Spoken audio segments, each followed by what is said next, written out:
Listen to it again. Make sure it's in neutral. Yep, as I expected.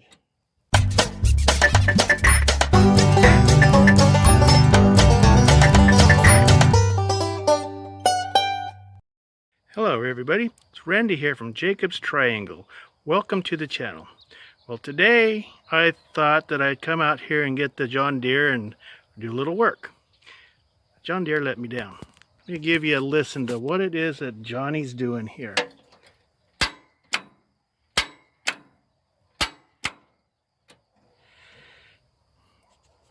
It's not starting.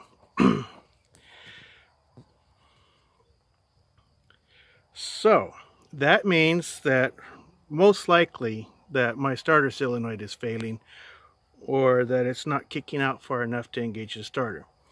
I'm not sure yet. I'm going to start off by checking things out.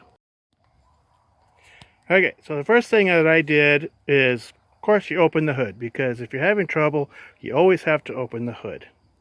The next thing that I did is I walked over to the trailer and got my little cheapy Harbor Freight toolkit and backed the truck over here so I have a workbench. So now what I'm going to do is I'm going to see if I can just get the tractor to start, and I'm going to go from there.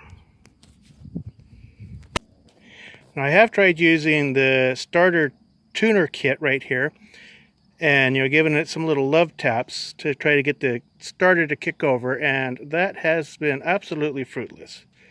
I've knocked some of the paint off the starter, but no go. Okay, this is the other starter tuning kit that I'm going to try on it. This one's a little bit higher quality. This is the starter tuning kit 2000. And it has a little bit more heft to it, and perhaps it has what I need to get the starter to just kick over. So I'm going to give it a little whirl. Okay, now this is a very delicate operation, so you want to do it with finesse.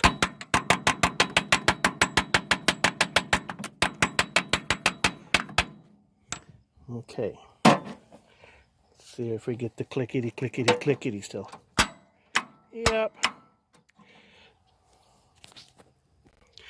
Okay, things that might sometimes get it to kick over and go aren't going to work. So I'm going to have to get serious here and check some connections.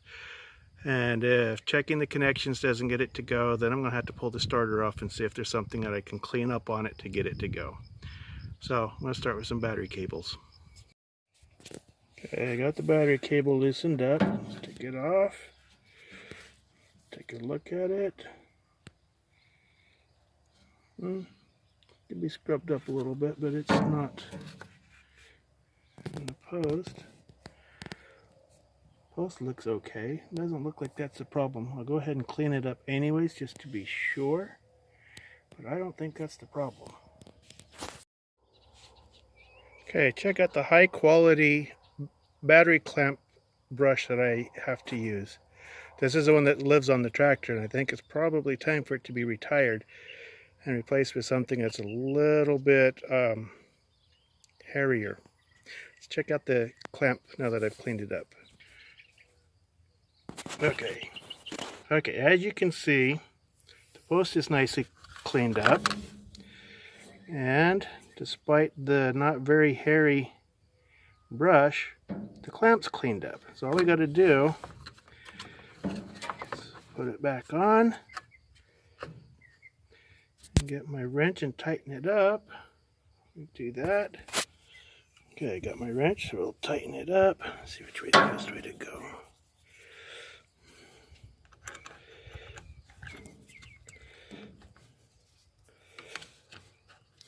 I don't expect this to solve the problem either. I really think that the problem is my starter solenoid.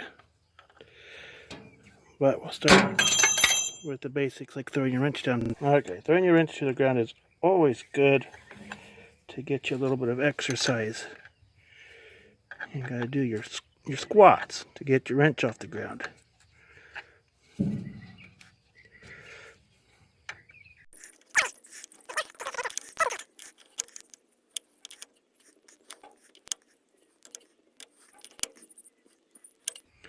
Okay, There we go, nice and tight. Now, listen to it again, make sure it's in neutral. Yep, as I expected. Okay, like I expected, that wasn't it. So the next step is going to be pulling the starter off. So I'm going to have to disconnect my positive battery cable again because it goes directly to the starter. Unhook the wires, and it's got two nuts that holds it on. Alright, I've got it ready to come off of there. I've got a nut or bolt. Actually, that is a stud up there that has a nut that I had to take off of it. And that was very lovingly designed by an engineer so that you can only get to it using a wrench. You cannot get a socket on it. Very sweet, sweet design. And of course, the other one is down there. That one was just slightly tighter than finger tight. This one up here that was a little bit harder to get to was slightly tighter. And of course, when we got to the very end of the threads, that's when it decided to get nice and tight. So we can go ahead and try to get the starter off now. Okay, got it ready to come out. I had to go get the little bit bigger persuader in the pickup. Let me see if I can get this out without dropping it, because it's probably nice and heavy.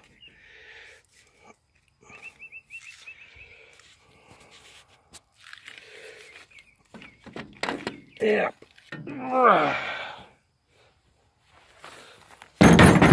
Okay. There it is.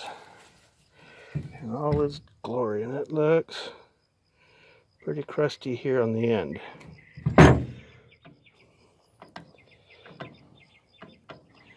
Probably where the problem is. I'll get some jumper cables and test on it. Alright, let me show you what we got here. Hopefully it won't bounce off the tailgate since I don't want to see it.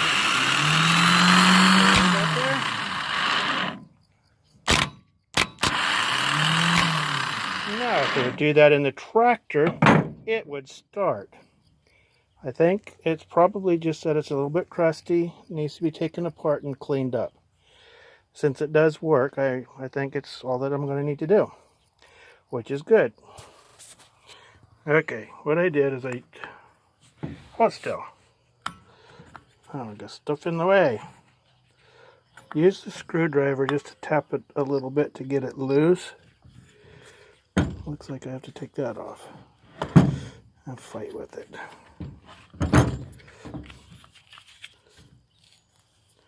Great.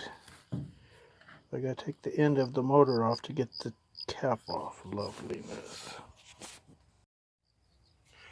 Okay, what I did is I took these two bolts out, or loosened them up. I didn't take them out. I left them there just in case they hold stuff in alignment on the interior of the starter motor.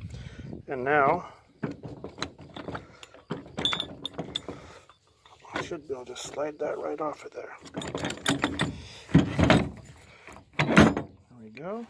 Let that come off. And this right here is the plunger. That's what pushes this, that pushes your starter out.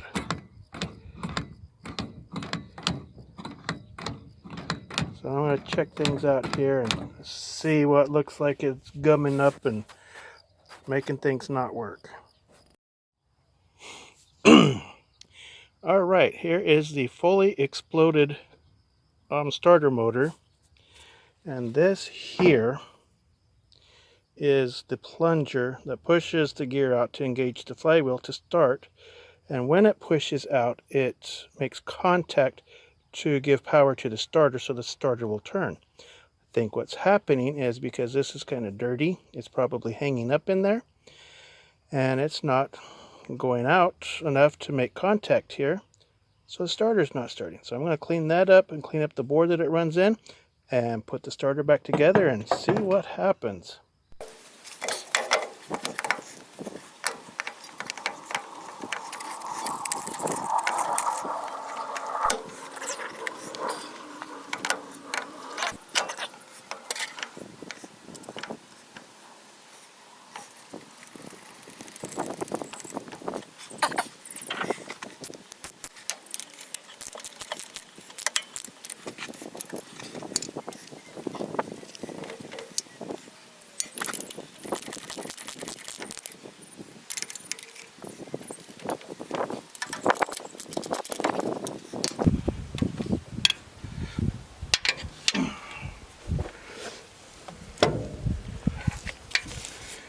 Okay, when you're dealing with something like this, it's not really a friction fit, but it's pretty tight.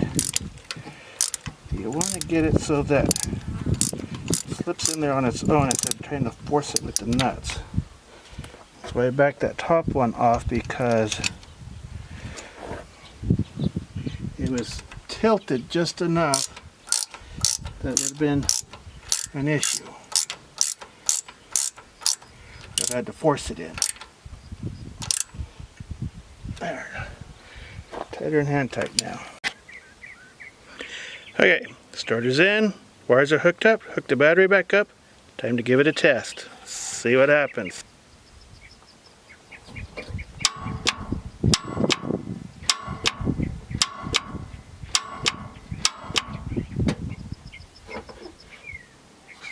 Well, it appears that I did not fix the problem, but I gave it the old college try. The funny thing is when I put the starter on, just before I turned the camera on, I kicked the key over just to test it, and it cranked a little bit. Turned the camera on, kicked the key over, and it clicked. So, online to Amazon or someplace to find me a starter. I saw some last night anywhere from $57, which I don't think was the right starter, up to about $306, which was too expensive for. I found a company that sells new starters for this, or I believe for this, so I'm going to give them a call because I had trouble determining online which starter they have that actually goes to this tractor. So I'm going to have to give them a call and see which starter it is that I need to order for this and get it ordered. I said that it takes 5 to 7 days, and with everything that's going on right now, probably take about 2 weeks. So we'll see. So there we go. Tried to fix the tractor and failed. That's what happens sometimes here. So I hope you enjoyed my tinkering and trying to do a quick, cheap fix and fail. That's how it goes. You got to try to fix it first before you go, buying new parts and throwing new parts at it. So I hope you enjoyed it. If you did, like, subscribe, and until next time, I'll see you then. Okay guys, update on the tractor. I got it to start and I did not buy a new starter. Check it out.